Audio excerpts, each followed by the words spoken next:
नमस्कार, आप देख रहे हैं कालचक्र। मैं हूं श्रद्धा, मेरे साथ हैं प्रश्न कुंडली विशेषज्ञ पंडित सुरेश पांडे जी। पंडित जी, बहुत बहुत स्वागत है आपका। नमस्कार। प्रदोष काल में पूजा करने से, प्रदोष काल में मंत्र जपने से, प्रदोष काल में उपाय करने से महादेव कैसे देंगे महाफल, जानने के लिए देखिए कालचक्र। जी हाँ, कालचक्र का स्पेशल एपिसोड आज प्रदोष काल और प्रदोष व्रत पर है। आज सोम प्रदोष व्रत है, ऐसे में आज प्रश्न कुंडली विशेषज्ञ पंडित सुरेश पांडे जी आपको महापुण्यदायी प्रदोष काल के महत्व और लाभ के बारे में संपूर्ण जानकारी देंगे। साथ ही अलग अलग प्रदोष व्रत के महत्व के बारे में भी आपसे चर्चा करेंगे। इसके साथ ही राशि अनुसार प्रदोष काल में घर बैठे कैसी करने चाहिए महादेव की महापूजा, इसके बारे में भी पंडित जी आपको बताएंगे। तो बने रहिए आज कालचक्र के साथ। अपनी चर्चा को शुरू करेंगे, उससे पहले जान लेते हैं आज का शुभ मुहूर्त। 11 जुलाई 2022 दिन सोमवार। आज आषाढ़ शुक्ल पक्ष की द्वादशी तिथि है, सुबह 11:13 तक रहेगी। इसके बाद त्रयोदशी तिथि शुरू हो जाएगी। अनुराधा नक्षत्र सुबह 7:50 तक था। इस समय ज्येष्ठा नक्षत्र शुरू हो चुका है, जो मूल संज्ञक है। आज पैदा हुए बच्चे मूलों में पैदा हुए माने जाएंगे। इसके बाद ब्रह्म योग शुरू होगा 9:02 के बाद, और आज सोम प्रदोष व्रत भी है। आज के कुछ अशुभ मुहूर्त भी हैं, जैसे राहु काल सुबह 7:30 बजे से 9 बजे तक, यमगंड काल सुबह 10:43 से दोपहर 12:27 तक, और गुलिक काल दोपहर 2:10 से दोपहर 3:54 तक रहेगा। इन अशुभ समयों में ना तो किसी कार्य का शुभारंभ करें और ना ही यात्रा के लिए प्रस्थान करें। जय मां विंध्यवासिनी। तो क्यों प्रदोष काल को पुण्यदायी और फलदायी माना जाता है? क्यों प्रदोष काल में सभी तरह के दोष दूर हो जाते हैं? साथ ही प्रदोष काल में भगवान शिव की पूजा करने का क्या कुछ महत्व है? आइए जानते हैं पंडित जी से। बताइए पंडित जी। देखो श्रद्धा, 24 घंटे की दिन रात होती है, और इस दिन रात में भी अलग अलग समय को हम अलग अलग नामों से पुकारते हैं। जैसे सुबह सूर्योदय से 72 मिनट पूर्व हम उषा काल या ब्रह्म बेला कहते हैं। दोपहर को हम मध्याह्न बेला कहते हैं। सायंकाल को हम प्रदोष काल कहते हैं, गोधूली बेला कहते हैं, और मध्य रात्रि को निशीथ काल कहते हैं। आज जो हम चर्चा कर रहे हैं प्रदोष काल की। प्रदोष काल का तात्पर्य यहाँ हमारे कहने का ये है, इसके बारे में आप जान लीजिए। बहुत बार आपने सुना होगा प्रदोष काल, प्रदोष काल, प्रदोष काल। तो प्रदोष काल दो प्रकार का होता है। एक तो तिथि होती है प्रदोष की, जिस दिन महिलाएं व्रत करती हैं प्रदोष का, पुत्र की कामना से। और दूसरा प्रदोष काल जो है वो अत्यंत हमारे शास्त्रों में शुभ माना गया है। और प्रदोष काल और प्रदोष तिथि में अंतर है। व्रतराज ग्रंथ में सूर्यास्त से 3 घटी पूर्व यानी 72 मिनट पहले, सूर्य अस्त होने से 72 मिनट के पहले का जो समय है वो प्रदोष काल माना गया है। अब प्रदोष काल में सुषुम्ना नाड़ी चल जाती है। क्या है सुषुम्ना नाड़ी? जो दर्शक नए नए जुड़े होंगे उन्हें क्या पता। अगर कालचक्र के आप नियमित दर्शक हैं, आपको तो समझ में आ रहा होगा सुषुम्ना नाड़ी क्या होती है। लेकिन जो नए जुड़े हैं उन्हें हो सकता है ना पता हो। तो मैं बताना चाहूँगा कि हमारे नासिका में 2 छिद्र हैं, एक बाईं तरफ, एक दाहिनी तरफ। बाईं तरफ के छिद्र को कहते हैं ईड़ा नाड़ी, और दाहिनी तरफ की छिद्र को कहते हैं पिंगला नाड़ी। और जब इनसे अलग अलग श्वास चलती है, बाएं नाक से श्वास चलती है तो ईड़ा नाड़ी चल रही है, दाहिने नाक से श्वास चलती है तो इसको पिंगला नाड़ी कहते हैं। और जब दोनों से समान रूप से श्वास भीतर बाहर आना जाना शुरू कर दे तो इसी को कहते हैं सुषुम्ना नाड़ी। अब इसका एक दूसरा भी नाम है। बाईं नाक के छिद्र को कहते हैं गंगा, और दाहिनी नाक के छिद्र को कहते हैं यमुना, और दोनों से जब प्रवाह चलता है तो इसको कहते हैं सरस्वती। अब तीसरी बात यह है कि सुषुम्ना को शिव स्वर भी कहा जाता है। तो बाईं नाड़ी में पानी पीना, यात्रा करना, शुभ कार्य करना अच्छा माना जाता है। दाहिनी नाड़ी में भोजन करना, शौच जाना, वीरता के काम करना, ये सब अच्छा माना जाता है। लेकिन सुषुम्ना नाड़ी में पूजा के अलावा कोई काम अच्छा नहीं माना जाता है। सुषुम्ना नाड़ी में सिर्फ आप किसी को आशीर्वाद दे सकते हो, किसी को श्राप दे सकते हो और पूजा करके आप समाधिस्थ हो सकते हो। सुषुम्ना में यात्रा करोगे तो मर जाओगे, गर्भधारण होगा तो बच्चा विकलांग पैदा होगा, घर बनाओगे तो घर जल जाएगा, गाड़ी खरीदोगे तो गाड़ी टूट जाएगी। कोई भी कार्य करोगे उसे नष्ट होना है सुषुम्ना नाड़ी में। सुषुम्ना नाड़ी में सिर्फ ध्यान किया जाता है। और सुषुम्ना नाड़ी चलती कैसे है? चलती है मध्य रात्रि 12 बजे से 15 मिनट पहले, 15 मिनट बाद, ब्रह्म मुहूर्त में सूर्योदय से 72 मिनट पहले कभी भी 4 मिनट के लिए, मध्याह्न में 4 मिनट के लिए, प्रदोष काल में 4 मिनट के लिए, मध्यरात्रि में 4 मिनट के लिए, 4 मिनट के लिए ही अपने आप से चलती है। लेकिन जो साधक हैं, जो स्वर साधना करते हैं, जिनकी ये शक्ति है कि आंख बंद करके अपने बाएं नाक से चलने वाली सांस को दाहिनी नाक में कर दें, दाहिनी नाक से चलती हुई सांस को बाईं नाक में कर दें, वो साधक हैं, वो सिद्ध हैं। वो अपनी सुषुम्ना नाड़ी को भी चला लेते हैं, थॉट देते हैं अपने मन को कि सुषुम्ना नाड़ी चले और चल जाती है। सुषुम्ना नाड़ी में दिया हुआ वरदान, सुषुम्ना नाड़ी में दिया हुआ श्राप अमिट होता है। जब कभी कोई अति प्रसन्न होता है तब भी उसकी सुषुम्ना नाड़ी चलती है, या अत्यधिक क्रोध में जलने लगे व्यक्ति तब भी सुषुम्ना नाड़ी चल जाती है। तो जब बहुत प्रसन्न होकर के कोई आपके लिए कुछ कहता है पॉजिटिव बात, तो वो सच हो जाती है। और बहुत क्रुद्ध होकर के दुखी मन से अगर कोई आपको कोई बात कहता है, अशुभ बात कहता है, तो वो भी बात सच हो जाती है। इसी को हमारे समाज में दूसरे शब्दों में कहा जाता है कि भैया 24 घंटे में पता नहीं कब सरस्वती जबान पे बैठ जाएं, इसलिए शुभ शुभ बोलो। ये सरस्वती क्या है जबान पे बैठना? यही सुषुम्ना नाड़ी का प्रवाह, यही सरस्वती का बैठना है। जब ये चलती रहेगी उस समय जो आप बोलेंगे वो सच हो जाएगा। यही सरस्वती का बैठना है और कुछ नहीं। ठीक है? तो माना जाता है कि प्रदोष काल के समय कैलाश पर्वत पर जो रजत भवन है वहाँ भगवान शिव तांडव करते हैं और सभी देवता उनका गुणगान करते हैं। प्रदोष यानी सभी दोषों से मुक्ति प्रदान करने वाला पुण्य काल। प्रदोष काल रोग, कर्ज, शत्रु बाधा, ग्रह बाधा और पूर्व जन्म के पापों से मनुष्य का उद्धार करता है और सभी प्रकार के विषयों से मनुष्य की रक्षा करता है। प्रदोष काल में भगवान शिव की पूजा इन सभी प्रकार के विषयों से मुक्ति दिलाती है। तो इसलिए कहा गया है कि त्रयोदशी का व्रत करना चाहिए। अगर आपको निरोगी काया पाना है तो त्रयोदशी का व्रत आपको करना चाहिए।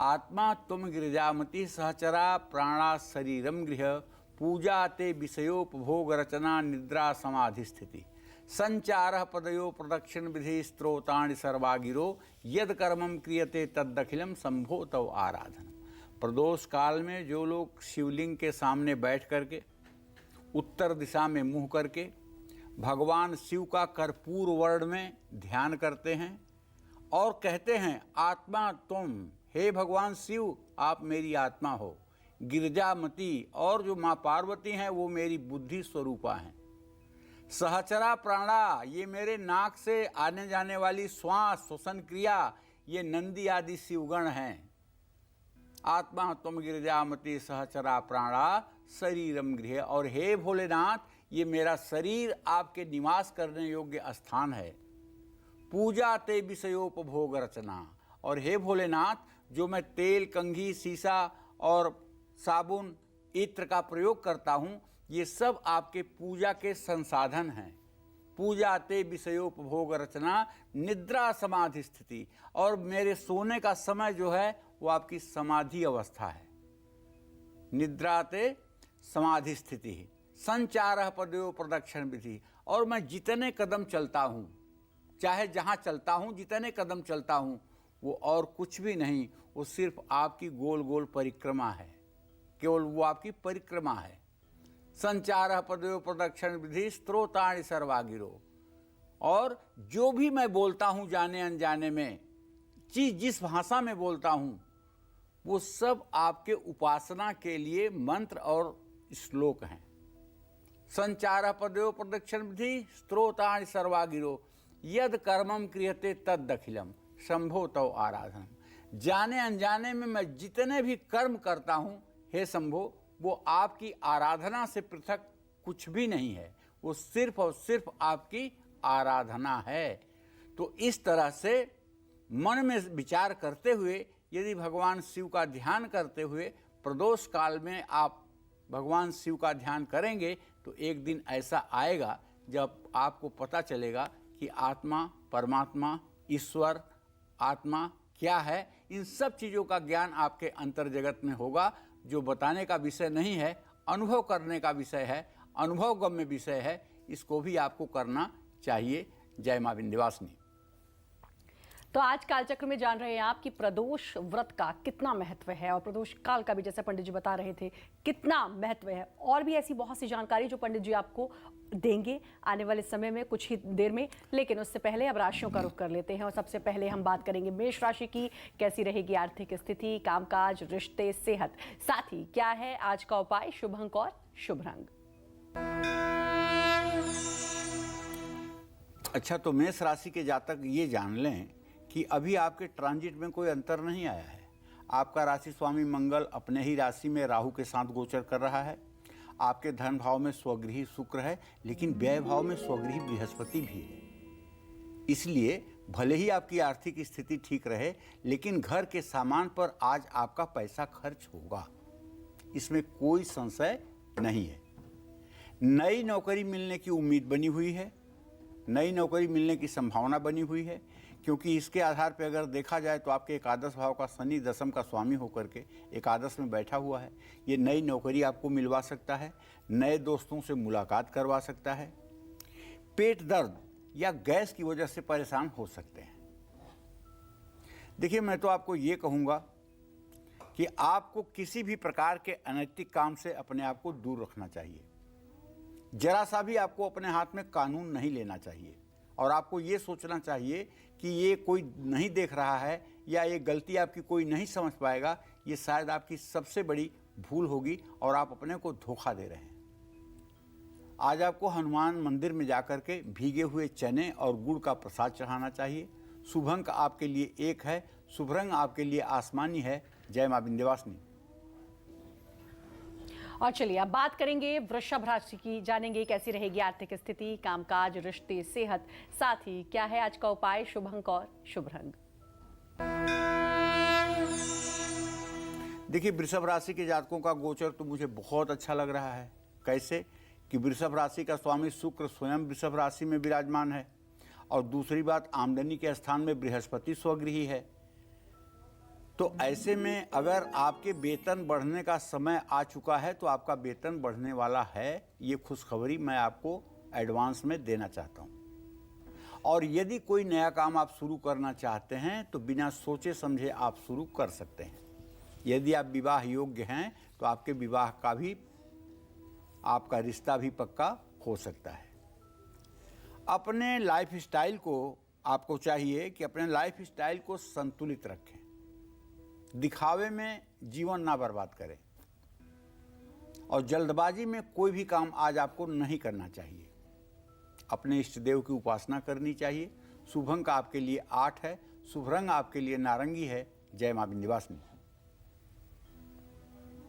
हमारे शास्त्रों में प्रदोष व्रत का क्या महत्व है, प्रदोष व्रत हमारे लिए कितना फलदायी और शुभदायी साबित हो सकता है, ये भी जानते हैं पंडित जी से। पंडित जी बताइए, प्रदोष व्रत बहुत से लोग करते हैं कि आज प्रदोष का व्रत है, मैंने अपने घर में खुद सुना है, तो क्या महत्व है इस प्रदोष व्रत का? अब देखो, यहाँ भी श्रद्धा मैं यही कहना चाहूँगा, प्रदोष काल और प्रदोष व्रत दोनों में अंतर है। जैसे प्रदोष काल तो उसे कहते हैं जो सूर्यास्त से 24 या 72 मिनट पहले शुरू होता है समय, उसको कहते हैं प्रदोष काल। लेकिन कृष्ण पक्ष में प्रदोष काल के समय चंद्रमा को भगवान शिव ने अपने मस्तक पर धारण किया था, इसलिए प्रदोष का व्रत और उपवास भगवान शिव को प्रसन्न करने के लिए किया जाता है। प्रदोष व्रत रखने से 2 गायों को दान करने के बराबर पुण्य प्राप्त होता है। अलग अलग दिन में पड़ने वाले प्रदोष व्रत का अलग अलग महत्व होता है। प्रदोष काल में स्नान करके हमेशा मौन रहना चाहिए। शिव कर्म हमेशा मौन रह करके ही पूर्ण होता है। जो लोग दरिद्रता और ऋण से दुखी हैं, उनके लिए प्रदोष की पूजा का बहुत फलदायक महत्व है। हर महीने की द्वादशी त्रयोदशी की संधि प्रदोष काल बताई गई है और प्रदोष काल में भगवान गौरी शंकर की पूजा अगर कोई दरिद्र व्यक्ति भी करे तो उसको अपने जीवन में धन की कभी कोई कमी नहीं रहेगी।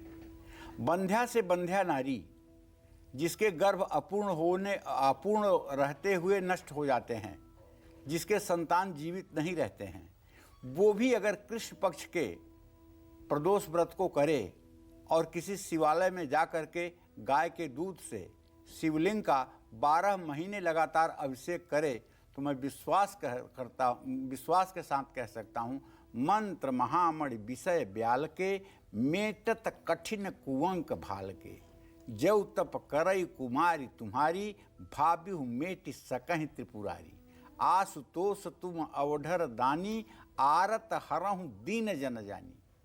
असंभव से असंभव कार्य को भोलेनाथ की शरण में जाने के बाद पूरा किया जा सकता है।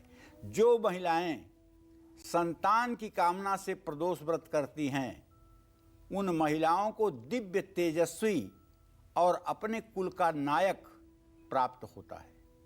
इसलिए प्रदोष का व्रत जिन महिलाओं को अभी संतान नहीं है उन्हें कृष्ण पक्ष का प्रदोष व्रत करना चाहिए और जिन महिलाओं को संतान हो चुका है उन्हें कृष्ण और शुक्ल पक्ष दोनों पक्ष के प्रदोष काल का व्रत करना चाहिए और भगवान की पूजा करनी चाहिए और भगवान शिव का मन ही मन ध्यान भी करना चाहिए। रत्नैकल्पितमासनम हिमजल स्नानम च दिव्यांबरम नाना रत्न विभूषितम मृगबंधाम मोदांकितम चंदनम जाति चंपक बिल्लोपत्रचितम पुष्पम च धूपम तथा दीपम देवदया निधे पुष्पते कृतकल्पितम गृह्यताम। तो कहने का आशय ये है, आप ध्यान करिए ना कि कैलाश पर्वत एकदम श्वेत वर्ण का और उसमें स्फटिक के आसन पर मृगचर्म बिछा करके भगवान शिव समाधि की अवस्था में बैठे हुए हैं। नंदी आदि शिवगण उनकी आराधना कर रहे हैं और जगत जननी जगदम्बा माँ पार्वती श्वेत परिधान में सुंदर मुकुट धारण किए हुए भगवान शिव के सानिध्य में उपस्थित हैं। इस सारे दृश्य को आप अपनी इन्हीं आँखों से देख रहे हैं और आपके मुंह से निकल रहा है ओम नमः शिवाय, ओम नमः शिवाय, ओम नमः शिवाय। इस तरह से अगर आप 24 मिनट ध्यान में चले जाते हैं तो आपका जन्म लेना सार्थक हो जाएगा। इसका क्या लाभ है मैं कैसे बताऊं? गूंगा आदमी कैसे बताए कि खांड की रोटी कितनी मीठी है? वो तो खाने के बाद ही पता चलेगा ना कि कितनी मीठी है। इस ध्यान में क्या आनंद आएगा आपको, क्या दुनिया से हट करके सुख आपको मिलेगा, ये तो ध्यान करने के बाद ही पता चलेगा। शब्दों में मैं कैसे इस परम सुख की व्याख्या कर सकता हूँ? मैं क्या, मेरी जगह पे अगर सरस्वती भी प्रयास करेंगी भगवान शिव के महिमा का वर्णन करने के लिए तो मुझे लगता है कि एक बार उनको भी लाचार होना पड़ेगा। इसलिए अपने व्यस्त समय में से भी 24 मिनट जरूर निकालिए भगवान शिव के लिए और उनका ध्यान करिए। देखिए आपके जीवन में कैसे सारे कष्टों का निवारण भगवान शिव की कृपा से हो जाता है। जय मां विंध्यवासिनी। तो भगवान शिव आपके सारे कष्ट हर लेंगे और प्रदोष व्रत आपके लिए कितना महत्वपूर्ण है पंडित जी लगातार आपको बता रहे हैं। और अब रुख करेंगे मिथुन राशि का, कैसा रहेगा आज का पूरा दिन, आइए जानते हैं। देखिए, मिथुन राशि के जातकों को बताना चाहूँगा कि आपका जो ट्रांजिट है भाई, आपके ट्रांजिट में जो हम देख पा रहे हैं उसके आधार पे आपके व्यय भाव में स्वगृही शुक्र की स्थिति बनी हुई है और आपके राशि में बुधादित्य योग बना हुआ है। इससे हम ये तो कह ही सकते हैं कि खर्च बढ़ने की संभावना है, लेकिन ये कोई ऐसी बात नहीं है जिससे आप सदमे में आ जाएं। उच्चाधिकारियों की नाराजगी बढ़ सकती है, ये एक बात बहुत समझने की है। और परिवार में सुख शांति का माहौल तो रहेगा, लेकिन थकान और आलस्य महसूस करेंगे। कुछ निगेटिव बात दिमाग में मत सोचिए। अगर कुछ ज़्यादा निगेटिव बात दिमाग में आ रही है ना, तो बाईं नाक बंद करिए और दाहिनी नाक से 21 बार श्वास लीजिए, छोड़िए, लीजिए, छोड़िए। आपकी निगेटिविटी गायब हो जाएगी। हाँ, लेकिन एक बात इतना जरूर कहना चाहूँगा कि अपने कार्य के प्रति लापरवाही मत करिए। कार्य के प्रति अगर लापरवाही करेंगे तो ये आपके भविष्य के लिए नुकसानदेह हो सकता है। अगर कर सकते हैं तो दुर्गा सप्तशती में दुर्गा के 108 नामों का पाठ कर लीजिए। शुभ अंक आपके लिए 2 है, शुभ रंग आपके लिए आसमानी है। जय मां विंध्यवासिनी। और बात कर्क राशि की होगी, लेकिन उससे पहले रुक करेंगे। हमारे पास जो लेटर्स आते हैं और बहुत बेसब्री के साथ लोग इंतजार भी करते हैं। और आज बारी आई है, नाम रुचि राघव, 3/10/1991 यानी कि 1991, सुबह 7:27 इनका फिर से जन्म बताओ हुआ बेटा। है। 3/10/1991 रुचि राघव इनका नाम है। सुबह 7:27 इनका जन्म हुआ है, खुर्जा बुलंदशहर। और इनका सवाल है, गवर्नमेंट जॉब यानी सरकारी नौकरी इनकी कब लगेगी, शादी कब होगी और इनका वैवाहिक जीवन कैसा रहेगा।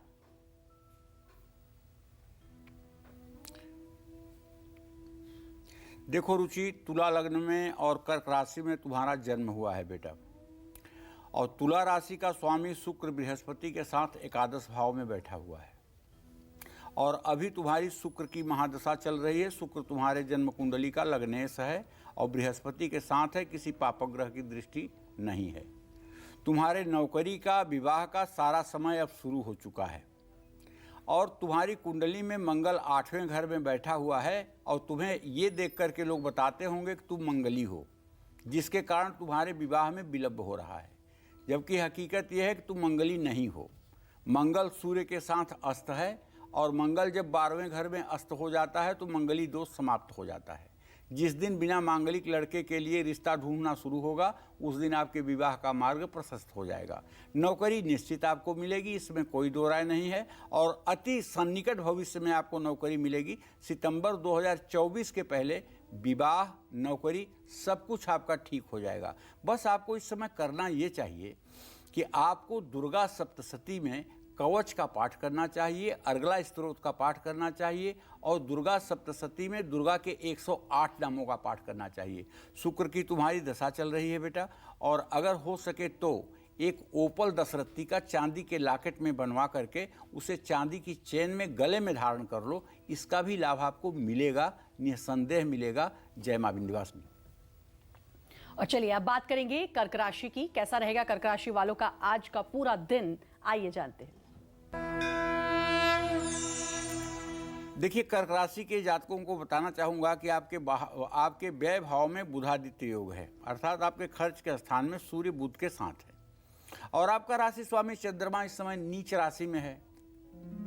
मैं डरा नहीं रहा हूँ आपको, लेकिन दिन तो आपके लिए ठीक नहीं है, ये बात आप मान के चलिए। क्योंकि जब राशि स्वामी चंद्रमा नीच राशि में है तो निगेटिव थॉट्स आना, डाइजेशन का ठीक से ना होना, मन को भ्रमित होना, ये सब लक्षण आपके अंदर आज दिखाई देंगे। और आज फिजूल खर्ची की भी संभावना बढ़ी हुई है। बेवजह का पैसा आज खर्च हो जाएगा और आप सोच नहीं पाएंगे कि क्यों आपने खर्च किया। चलिए, मशीनरी और लोहे से संबंधित कारोबार अगर आप करेंगे तो उसमें आपको मुनाफा होगा। परिवार के साथ वाद विवाद भी बढ़ सकता है, क्योंकि चंद्रमा आपका नीच का है। कोई बात करेगा तो आपको लगेगा कि आपकी निंदा ही कर रहा है, आपकी शिकायत कर रहा है, आपके खिलाफ षड्यंत्र कर रहा है। तो इन सब चीज़ों से बचने की ज़रूरत है। इन्फेक्शन की बीमारी भी हो सकती है, लेकिन आपको चाहिए कि आप गुस्से पर काबू रखें, पूजा पाठ में मन लगाएं। शुभ अंक आपके लिए 3 है, शुभ रंग आपके लिए हरा है। जय मां विंध्यवासिनी। प्रदोष व्रत क्यों है पुण्यदायी? प्रदोष काल में शिव परिवार की पूजा का क्या है महत्व? और राशि अनुसार प्रदोष काल में कौन से उपाय संवार देंगे आपका जीवन? ये सब आपको बताएंगे पंडित जी। लेकिन एक छोटे से ब्रेक के बाद आप बने रहिए हमारे साथ और देखते रहिए आपका फेवरेट शो कालचक्र।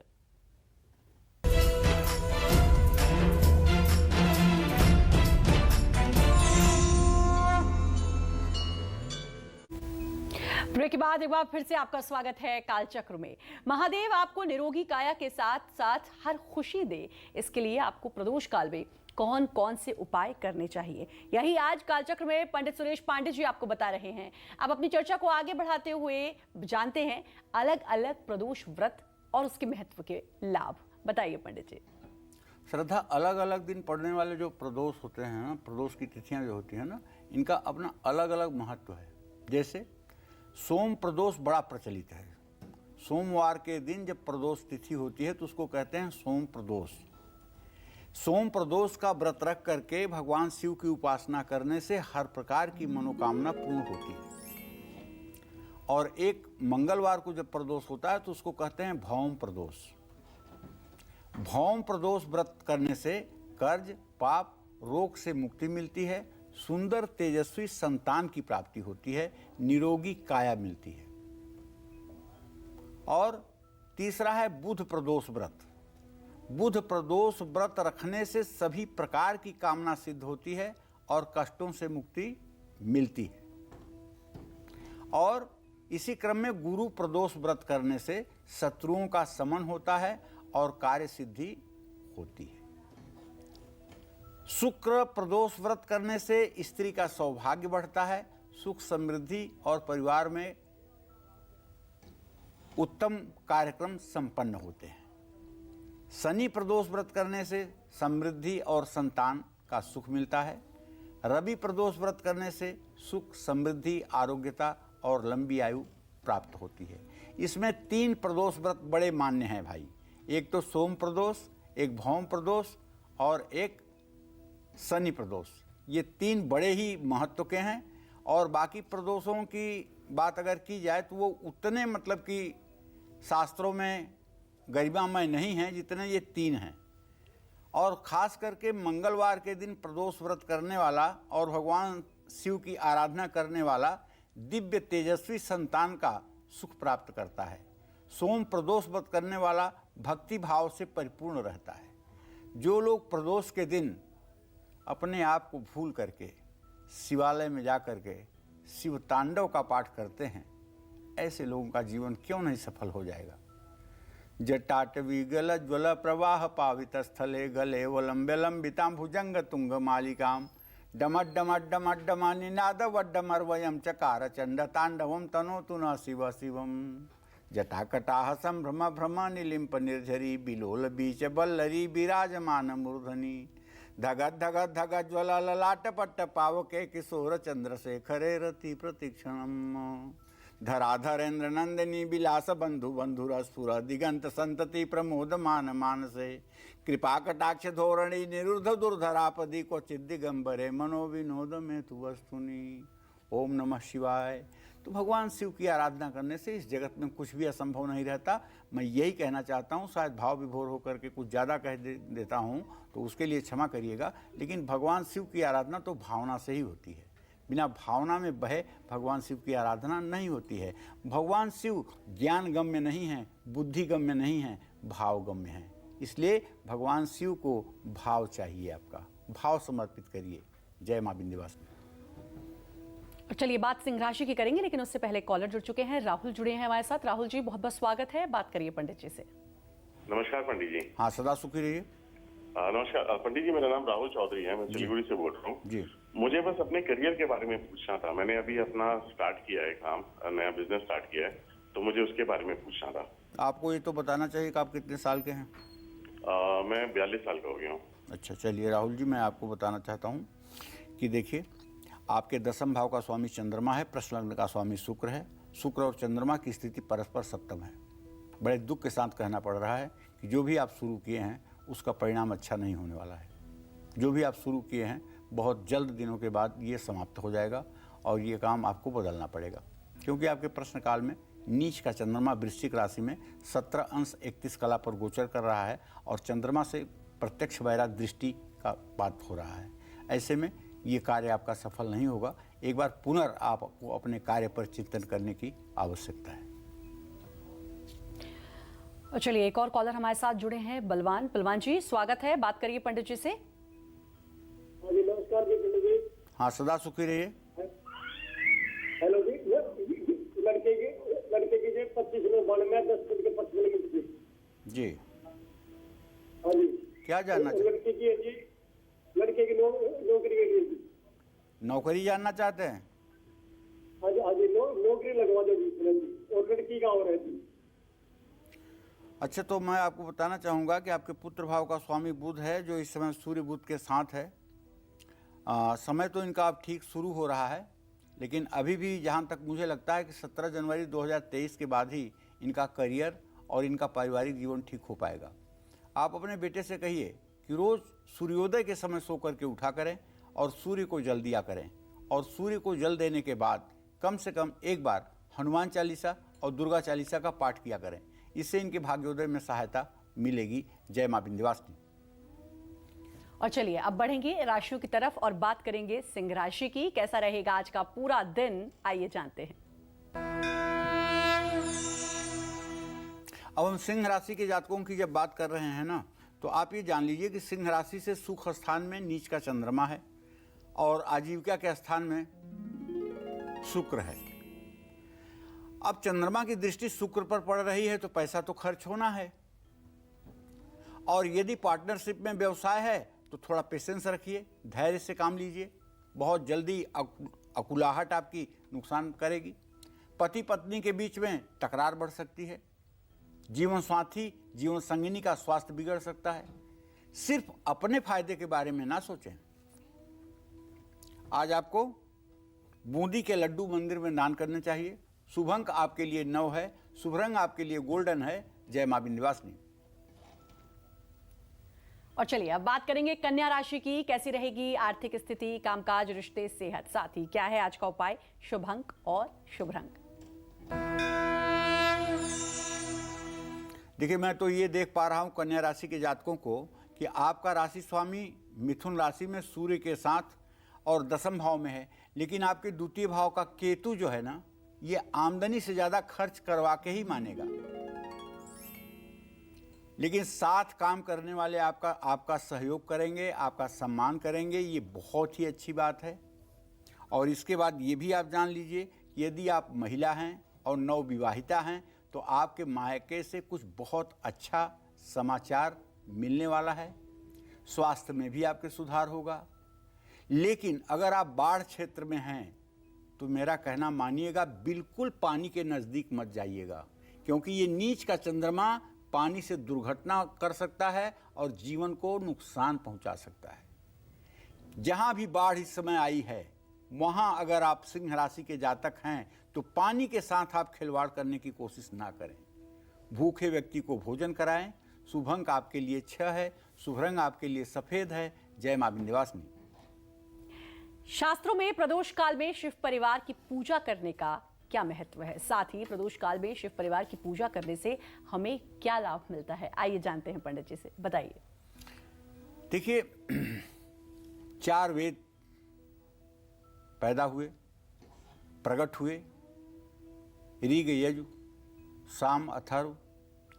तो ब्रह्मदेव को यज्ञ करने की जब इच्छा हुई तो शुभ और अशुभ समय के विचार करने का भी समय आया।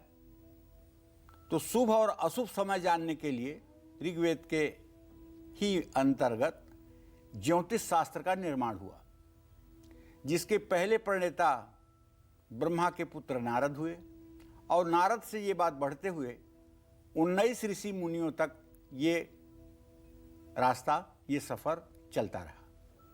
शुभ और अशुभ समय की जानकारी ज्योतिष शास्त्र के ही माध्यम से किया जा सकता है। इसीलिए कहते हैं ज्योतिष वेदों की आंख है। ये प्रत्यक्ष शास्त्र है। सूर्य ग्रहण, चंद्र ग्रहण, सूर्योदय, चंद्रोदय का ज्ञान करना ये प्रत्यक्ष ज्ञान है।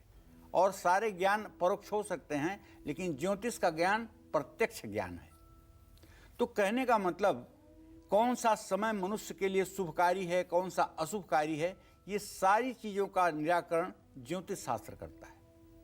इसी क्रम में प्रदोष काल की जो मैं चर्चा कर रहा हूँ, उसमें शिव परिवार की उपासना करने से क्या क्या लाभ होते हैं, ये मैं आपको बताना चाहूँगा। पहली बात तो प्रदोष काल में शिव परिवार की उपासना करने से जो हमारे शरीर के पंच तत्व हैं, छित जल पावक गगन समीर, इनका संतुलन हमारे जीवन में हमेशा बना रहता है। शिव परिवार पंच तत्वों से परिपूर्ण है। तत्वों के आधार पर ही शिव परिवार के वाहन भी सुनिश्चित हैं। शिव जल प्रधान हैं, इनका वाहन नंदी आकाश तत्व प्रधान है। माता गौरी अग्नि तत्व प्रधान है, इनका वाहन सिंह भी अग्नि तत्व प्रधान है। भगवान कार्तिकेय उनका वाहन मोर, दोनों ही वायु तत्व प्रधान हैं। भगवान गणेश उनका वाहन मूषक है, दोनों पृथ्वी तत्व प्रधान हैं। ऐसे में प्रदोष काल में भोलेनाथ के साथ साथ शिव परिवार की उपासना करने से हम हर तरह के संकट और कष्ट से मुक्त हो जाते हैं। इसीलिए मैंने कहा था, आत्मा तुम गिरजामति सहचरा प्राणा शरीरम गृह पूजा ते विषयोपभोग रचना निद्रा समाधि स्थिति संचार पदयो प्रदक्षिण विधि स्त्रोतानि सर्वागिरो यद कर्मम क्रियते तद अखिलम शंभो तव आराधनम हर हर महादेव।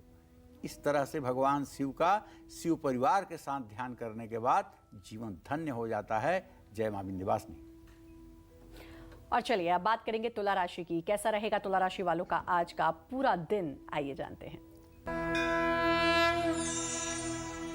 तुला राशि में केतु की स्थिति है और द्वितीय भाव में नीच का चंद्रमा बैठा हुआ है, तो इसका सीधा मतलब है कि आपको अपना बजट आज बना करके चलना चाहिए और बजट के अनुरूप ही खर्च करना चाहिए।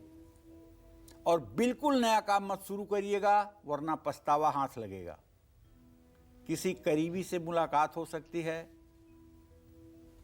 और अगर कुछ भी आपको यूरिन से रिलेटेड प्रॉब्लम है तो उसमें इन्फेक्शन की भी समस्या हो सकती है, क्योंकि आपके सप्तम भाव में राहु मंगल के साथ है।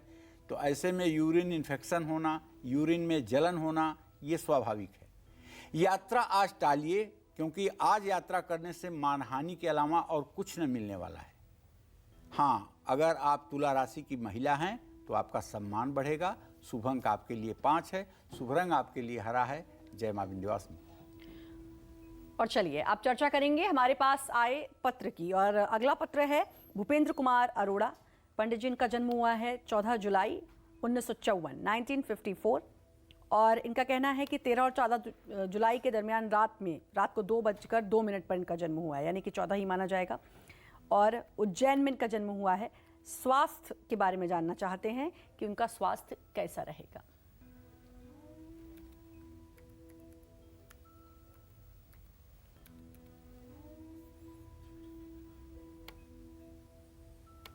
देखिए, आपका जन्म 14 जुलाई 1954 को 2 बजे रात्रि में उज्जैन मध्य प्रदेश में हुआ। आपका जन्म लग्न वृषभ लग्न है और आपकी जन्म राशि धनु राशि है।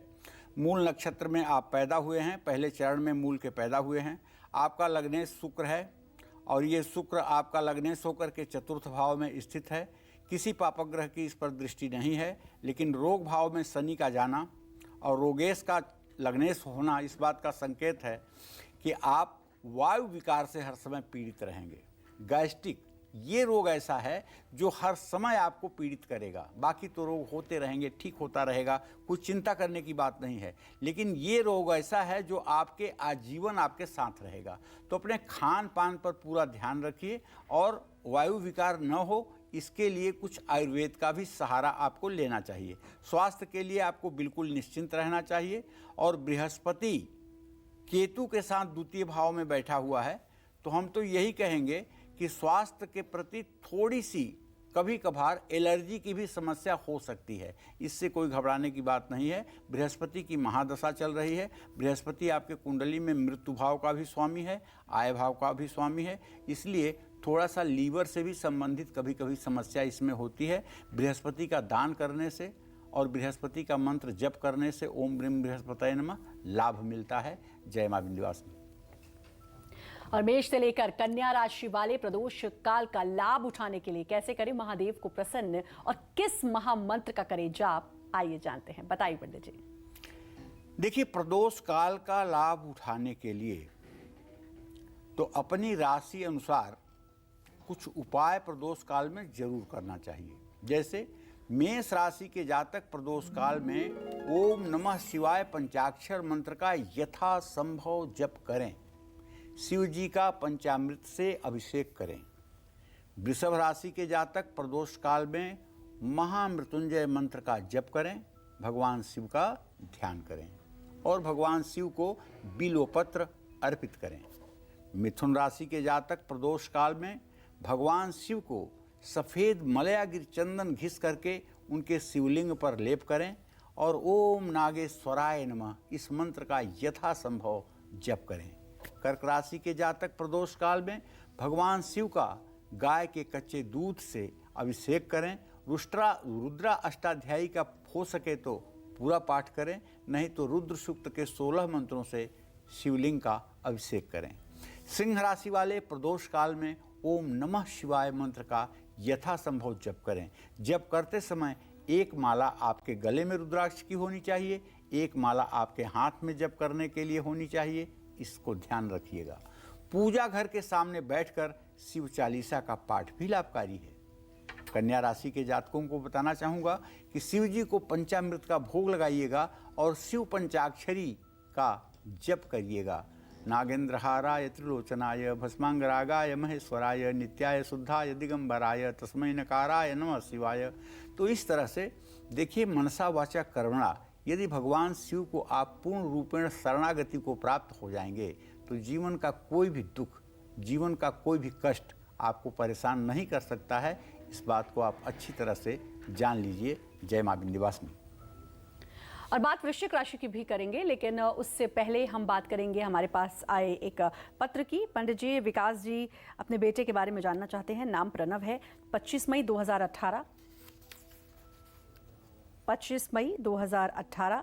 2:15 सुबह इनका जन्म हुआ है, यानी कि रात में 2:15 हल्द्वानी। और ये जानना चाहते हैं कि पढ़ाई में इसका मन नहीं लगता बच्चे का, हेल्थ इसकी डाउन रहती है और खाना भी नहीं खाता है, खाना ढंग से नहीं खाता है। तो ये इनकी 3 समस्याएं हैं, जानना चाहते हैं इसके बारे में।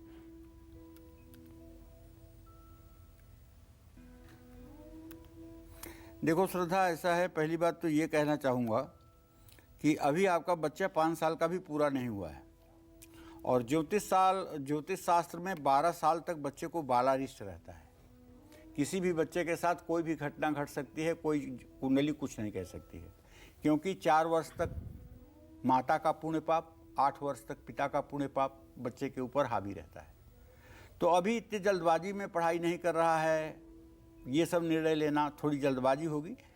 कन्या राशि का जन्म है इस बच्चे का। इसके विद्या भाव का स्वामी चंद्रमा है। इसके जन्म लग्न का स्वामी बृहस्पति है और चंद्रमा की महादशा चल रही है। चंद्रमा पंचमेश है। निश्चित रूप से पढ़ाई करेगा, आप बिल्कुल चिंता ना करें। खाने पीने की जहाँ तक बात है तो उसके विषय में ज़रूर आपको बताएंगे कि आप किसी डॉक्टर से परामर्श ले सकते हैं और खान पान के लिए उनसे आप राय ले सकते हैं, सलाह ले सकते हैं। लेकिन दशा बहुत अच्छी चल रही है।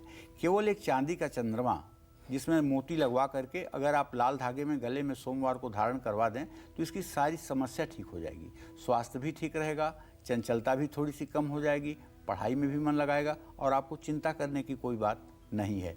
जय मां विंध्यवासिनी। और चलिए बात करेंगे वृश्चिक राशि की। जानेंगे आज वृश्चिक राशि वालों का पूरा दिन कैसा रहने वाला है। बहुत खराब गोचर है आपका। अगर आपकी वृश्चिक राशि है तो बहुत खराब गोचर है। कदम कदम पे संभल के रहिएगा। आज धनहानि होने का पूरा संकेत बना हुआ है। आपकी कोई कीमती सामान गायब हो सकता है। वर्किंग लोगों के लिए तो दिन अच्छा है। किसी करीबी से मनमुटाव भी संभव है। बीमारी के कारण बेचैनी भी बढ़ेगी और ज़रूरी कागजात भी संभालिए। चांदी का एक चौकोर टुकड़ा अपने पास रखिए। शुभ अंक आपके लिए 4 है। शुभ रंग आपके लिए फिरोजी है। जय मां विंध्यवासिनी। धनु, मकर, कुंभ और मीन राशि वालों की किस्मत आज कैसी रहने वाली है, कौन से उपाय इनकी हर उलझन को सुलझा सकते हैं, ये सब आपको बताएंगे पंडित जी। लेकिन एक छोटे से ब्रेक के बाद फिलहाल आप देखते रहिए कालचक्र। ब्रेक के बाद स्वागत है आपका कालचक्र में। चलिए अब बात करेंगे धनु राशि की। क्या कहता है धनु राशि का आज का राशिफल, कैसा रहेगा पूरा दिन, आइए जानते हैं।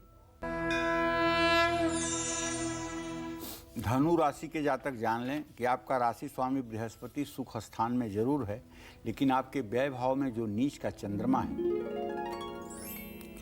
और आपके सप्तम भाव में सूर्य बुध की जो युति है, ये धन लाभ और भाग्य वृद्धि का योग तो बना रहा है, लेकिन नए काम की शुरुआत करेंगे तो दोस्तों से मेल जोल बढ़ेगा, स्वास्थ्य आपका अच्छा रहेगा।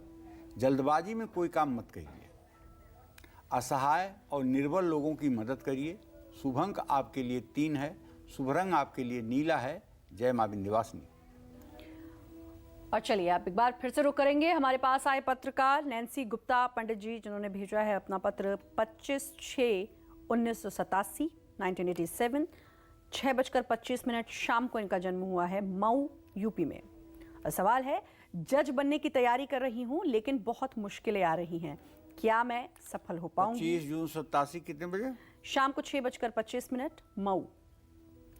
और सवाल है कि जज बनने की तैयारी कर रही हूं लेकिन बहुत मुश्किलें आ रही हैं, क्या मैं इसमें सफल हो पाऊंगी? और अगर कोई उपाय है तो वो भी बताएं पंडित जी।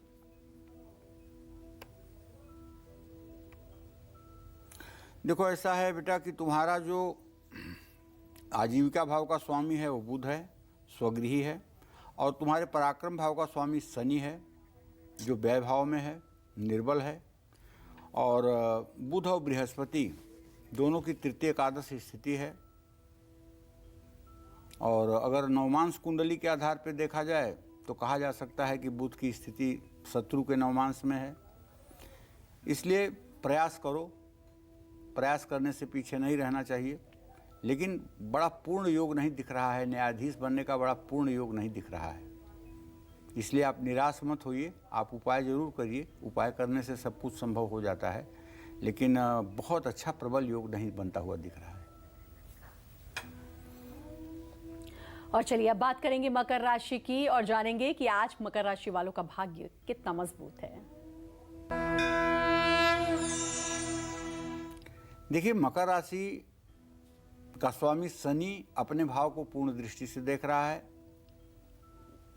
तो कहना ये चाहूँगा कि मकर राशि के जो जातक हैं वो, उनका शनि जो है द्वितीय भाव में बैठा हुआ है, अपने भाव में बैठा हुआ है, धन भाव में बैठा हुआ है, ये स्थिति बनती है। और मकर राशि से तृतीय भाव में बृहस्पति स्वगृही है, चतुर्थ में मंगल स्वगृही है, पंचम में शुक्र स्वगृही है। अगर थोड़ा सा भी बुद्धि का प्रयोग करेंगे तो सफलता आपके कदम चूमेगी, क्योंकि ग्रह गोचर आपका अच्छा है। चलिए कामकाज की बात आपके करता हूँ, तो शादी के लिए और नौकरी पेशा लोगों के लिए आज का दिन बहुत अच्छा है। शादी के लिए रिश्ता आ सकता है, आँख में तकलीफ हो सकती है, संभल कर यात्रा करें, पानी में हल्दी मिलाकर स्नान करें। शुभ अंक आपके लिए 4 है, शुभ रंग आपके लिए क्रीम है। जय मां विंध्यवासिनी।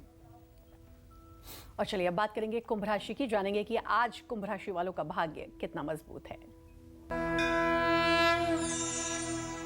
देखिए, कुंभ राशि में 0 डिग्री पर शनि की स्थिति है, सुख स्थान में शुक्र स्वगृही है, संतान भाव में बुध स्वगृही है। कुल मिलाकर के पैसे का लेन देन न करिए, चंद्रमा की स्थिति को देखते हुए कह रहा हूँ। और नौकरी पेशा महिलाओं के लिए चुनौतियाँ बढ़ेंगी। परिवार के साथ समय बिताइए, तनाव लेने से बचिए वरना स्वास्थ्य बिगड़ेगा। अपनी हर बात दूसरों को ना बताइए। हनुमान चालीसा पढ़िए। शुभ अंक आपके लिए 5 है, शुभ रंग आपके लिए भूरा है। जय मां विंध्यवासिनी। तुला से लेकर मीन राशि वाले प्रदोष काल में कैसे करें भगवान शिव की पूजा, क्या चढ़ाएं भोलेनाथ को भोग और किस महामंत्र का करें जाप, ये सब आपको बताएंगे पंडित जी। लेकिन एक छोटे से ब्रेक के बाद आप बने रहिए हमारे साथ और देखते रहिए आपका फेवरेट शो कालचक्र।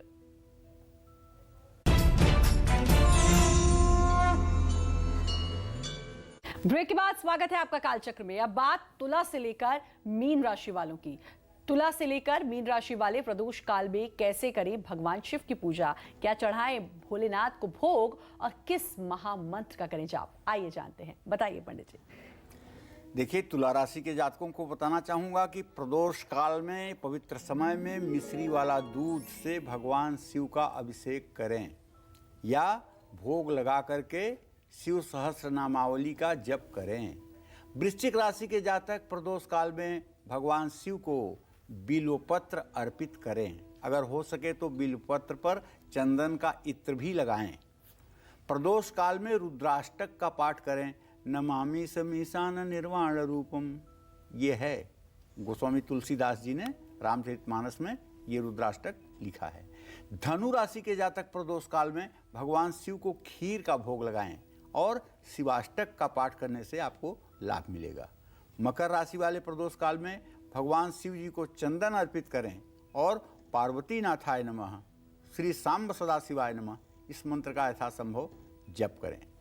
कुंभ राशि के जातक शिवलिंग पर फूल अर्पित करें, शिवाष्टक का पाठ करें और अगर शिव तांडव आता है तो उसका भी पाठ आप करें। सहस्रलोचन प्रभृत शेष लेख शेखर प्रसूनि धूलि धोरणी विधुसरांग्रि पीठभू भुजंग राजमालया निबद्ध जाट जूट का श्री चिराय जायताम चकोर बंधु शेखर। और मीन राशि के जातकों को चाहिए कि भगवान शिव को पंचामृत, दूध, मीठी दही का भोग लगा करके ओम नमः शिवाय का अविरल मंत्र जप करें। जय मां विंध्यवासिनी। और चलिए अब बात करेंगे मीन राशि वालों की, जानेंगे आज उनका भाग्य कितना मजबूत है। मीन राशि में बृहस्पति स्वगृही है, धन भाव में मंगल स्वगृही है, व्यय भाव में शनि स्वगृही है। इसका मतलब लालच करोगे तो बुरे फंसोगे। शनिदेव उलट के रख देंगे, इसलिए लालच मत करना भैया। किसी के कहने में आकर के कि यहाँ पैसा लगा दो 2 गुना हो जाएगा, यहाँ पैसा लगा दो 4 गुना हो जाएगा, इस चक्कर में पड़ोगे तो केवल हाथ मलोगे, पछताओगे। आपके काम थोड़े से अटक करके पूरे होंगे, लेकिन पूरे होंगे। और एक बात के लिए जरूर सावधानी कहना चाहूँगा कि वैवाहिक जीवन में कलह की स्थिति उत्पन्न हो सकती है किसी तीसरे व्यक्ति के द्वारा, तो किसी का कहना ना माने। और सेहत का अपने ध्यान दीजिए, अपने लिए थोड़ा सा समय निकालिए, ध्यान करिए, स्वाध्याय करिए, केसर का तिलक अपने माथे पर लगाइए। शुभ अंक आपके लिए 8 है, शुभ रंग आपके लिए सफ़ेद है। जय मां विंध्यवासिनी। तो पंडित जी बहुत अच्छी जानकारी और प्रदोष व्रत का क्या महत्व है आपने बताया, अपना समय दिया उसके लिए आपका बहुत बहुत धन्यवाद। और उम्मीद करते हैं आज का विषय भी आपको बहुत पसंद आया होगा। कल फिर एक नए विषय और आपकी परेशानियों को दूर करने के लिए ढेरों उपाय लेकर आएंगे हम पंडित सुरेश पांडे जी के साथ। तब तक कालचक्र की पूरी टीम को दीजिए इजाजत, लेकिन देश दुनिया की खबरों के लिए लगातार बने रहिए न्यूज़ 24 के साथ। नमस्कार।